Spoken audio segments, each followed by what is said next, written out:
The sixth pitch of the at-bat coming here from Stenard to Mason Woolwine. Trenton Stenard holding. The left-handed reliever's pitch. Sent into the air, deep to left field, ranging back Stone. He's at the track, he's at the wall, it's gone! A 3-run home run! Mason Woolwine expands the lead. Runners on first and second. Stenard, ready, the pitch. Vaughn right back up the middle, into center for a base hit. Tavares is getting the wave. The throw from Murator, it's offline. The Blazers take the lead again.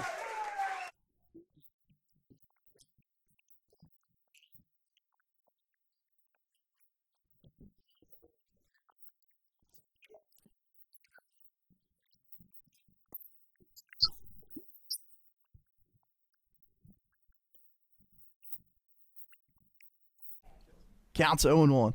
One gone in the inning.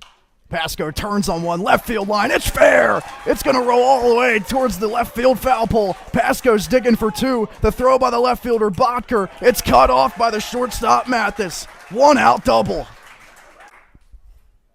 Schollenberger a chance to make up for all the times with the runners in scoring positions where he's unfortunately has not been able to come through earlier this year. In the regular season, one hit here and it all changes the tide. Down the third baseline, fair. Pasco's churning for third. He's getting the wave from Mike Fitzgerald. He's coming home. He will score. Jackson Schollenberger puts the Blazers on top. It's 6-5. Everett the RBI triple yesterday. He turns this one fair down the left field line again. Coming home to score easily is Schollenberger. Curtis is on his way to third. He gets there standing. An RBI double by Ty Everett. He makes it a 2-run game. One strike away. And it all comes down to this. Duca gets the sign from Schollenberger. The 0-2 pitch with two gone in the ninth. Swung on and missed. The Quakertown Blazers have trailblazed their way to the ECCBL inaugural championship. They are the 2024 East Collegiate Baseball League champions. 4-5-6 to up for the Miners. It's Luke Spencer to lead things off. He's 1 for 3 with a pair of RBIs, followed by Nate Dudek and Josh Botker, who stands in the hole. Takes the first pitch from Grant Fitzgerald. It finds the zone. It's 0-1. Still the same defensively for Quakertown. A little bit of chirping between that home plate ump Dave Perry and the Blazers dugout. Talking to Coach Mike Fitzgerald. As this one's lifted into the air out to left field. Curtis ranging back. He has room and he makes the catch. Great read by the left fielder off the bat. He makes it for out number 1.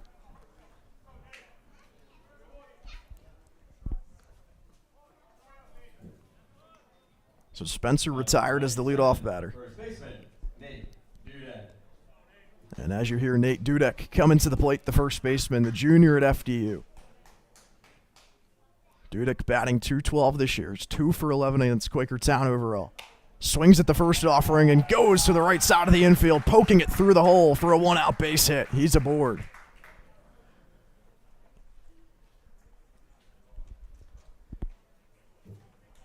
Number 30, left fielder, Josh Botker. And Josh Botker will come to the plate. 30v30 here with Grant Fitzgerald rocking the number 30 on the mound, facing off with Botker.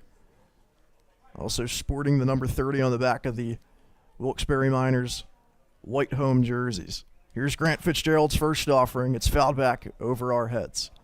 And it's 0-1.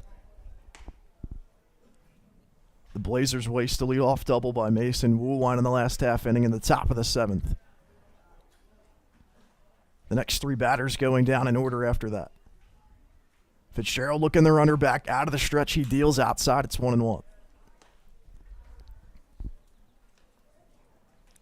7 hits to 5 in this game in favor of the Blazers. 2 errors charged to each team.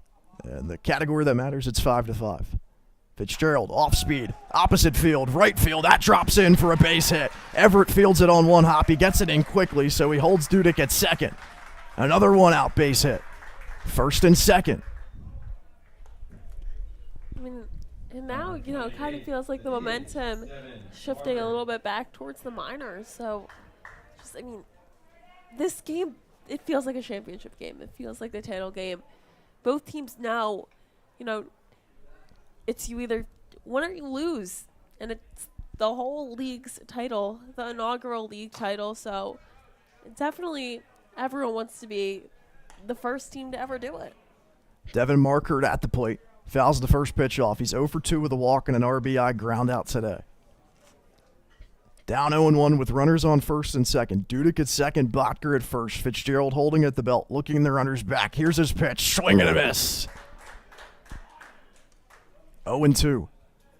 Markert takes a little bit of a longer walk out of the box. Finds himself down 0-2. Facing the left-handed reliever, Grant Fitzgerald. 0-2 pitch. Outside. He goes off speed and called a waste pitch if you want. Misses well out. Dudek at second. He takes his lead. Botker at first. Fitzgerald ready. Here comes the 1-2 pitch. This one's popped up. In the left field. Matt Curtis again. He's under it. He's got it. Out number 2.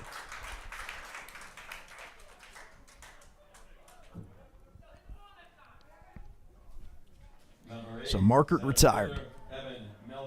And it's the bottom portion of the lineup trying to get it done for the Miners. They've done so far today. Melberger with a pair of walks. PxP with a pair of walks. The plate discipline from the 8-9 hitters. Spectacular these last 2 days for the Capitals and for the Miners thus far. Fitzgerald comes set. First pitch. In for a strike. The backdoor breaking ball finds the zone. The two guys in the bottom, Melberger and PxP, definitely getting it done for the Miners. But I think big key is what you just said. Both of them have a pair of walks to their name. Neither of them have a hit, so that's advantage of Fitzgerald, who has been able to consistently find the zone as the count now moves to 0-2. Beautiful pitch. Back-to-back breaking balls on the inside part of the plate, and he is ahead 0-2 with 2 outs in the inning. Melberger at the plate, the center fielder. Runners on first and second. Here's the 0-2. Off speed again. It's popped up. Shallow center field. Tavares, the shortstop, ranging back. Woolwine calls him off, and he's got it. He makes the catch for the 3rd out in the inning, and Grant Fitzgerald, ice in his veins. He strands runners on first and second in the bottom of the 7th. We will head to the 8th. Both teams with 5 runs knotted in the ECCBL inaugural championship game. Stay with us here on the Quakertown Blazers YouTube channel. We'll thank our Quakertown boosters in the next half inning. Game knotted at 5. Here we go. Ty Everett at the plate. Ethan Grodak, the new pitcher, and Everett showing bunt on the first pitch. It's a beauty! Right down the third baseline. A little tapper that couldn't work any better. Everett's aboard with a leadoff bunt single. Caught him sleeping. And I'm pretty sure Reben yelled the words, "That's what we want." See, something won. I'm going to go with that's the phrase that was used as he's in the on-deck circle. Just a beautiful bunt by Everett. And we've seen bunts from the Blazers in the second half of the season, but I don't think they've bunted to get a leadoff man on yet. And certainly caught the third baseman and Luke Spencer completely off guard. So Frank Tavares, the leadoff batter in the order, will come to the plate. With Ty Everett after a leadoff bunt single, standing on first, taking his lead. Tavares shows bunt twice and pulls it back, and the count 1-1. The Blazers trying to go small ball once again. They went power ball yesterday with 11 total hits and 11 total runs. Tavares looks at that one up high. It's 2-1. Everett started the season really slow. Around the 180 mark in batting average, he was thrown out a pair of times in the base paths, but since then, when he was moved to the bottom portion of the lineup, it's all turned around. 5 for his last 14 entering today. A bunt single today, an RBI triple yesterday. As Tavares now ahead 3-1.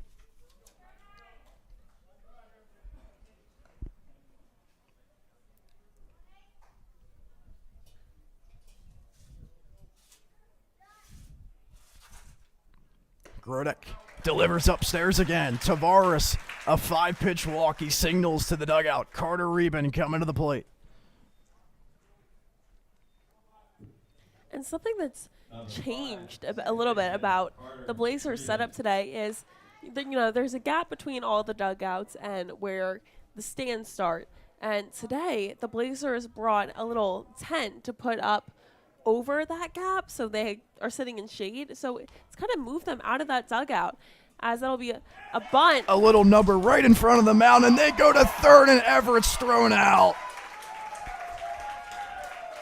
Beautiful play made by the Miners defensively to get the lead runner as Reben places down a perfect bunt, but J.P. Cusick makes the play. 1 out in the inning. Number 4, third baseman Casey Vaughn. But I was saying before that, obviously eventful bunt. You know, having all those guys out of the dugout in that area in between has definitely allowed them to chirp a lot more and really, you know, be on each other in that on-deck circle. So Tavares standing at second, Carter Reben at first. 1 out in the inning, Casey Vaughn at the plate. Ethan Grodak, 0-2 this year win-loss-wise. He's pitched a total of 10 innings, all in relief. Vaughn chops that one foul down the first base side. It's 1-1. Blazers went small ball. Bunt single by Ty Everett. Frank Tavares taking pitches after showing bunt. He works a 5-pitch walk, and then Carter Reben places down a pretty solid one, but J.P. Cusick makes an elite play to third. And Luke Spencer makes an even better catch at third to get Ty Everett as Vaughn swings and misses. It's 1-2.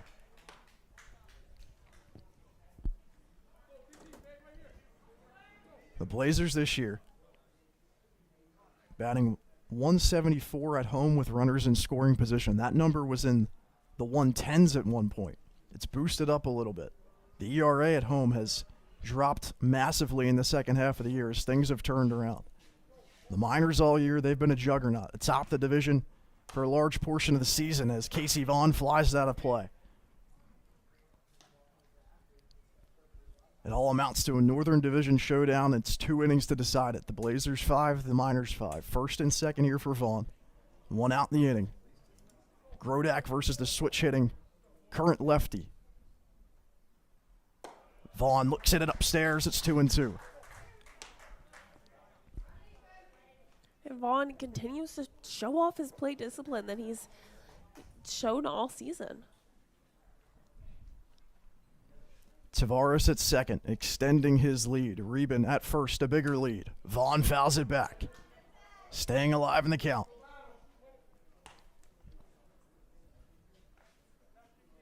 Beating the dead horse here, but Casey Vaughn leading the team in walks.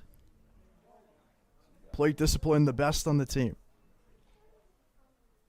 Counts 2-2. The pitch from Grodak. Up high, a close take. The count full. Outfield shifted a little towards left. They've been doing this recently against Casey Vaughn, even when he bats in the left-handed batter's box. Time is called here.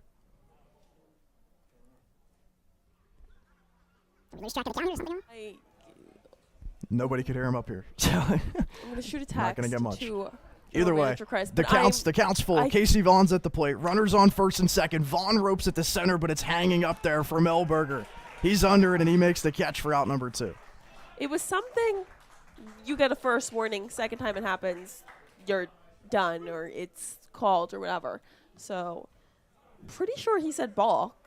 And there was definitely some communication between that second base ump and judges to Perry at home plate earlier in that at-bat, but not 100% confident. So Mason Woolwine comes to the plate. His leadoff double wasted in the last half inning by the Blazers. He takes a first pitch strike from Ethan Grodak. 2 gone here in the top of the 8th. First and second.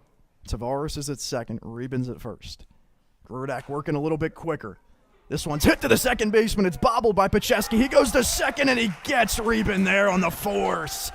A great recovery by PxP. He gets the 3rd out in the inning, and the Miners escape the 8th unscathed. We move to the home half of the 8th inning. We're knotted at 5.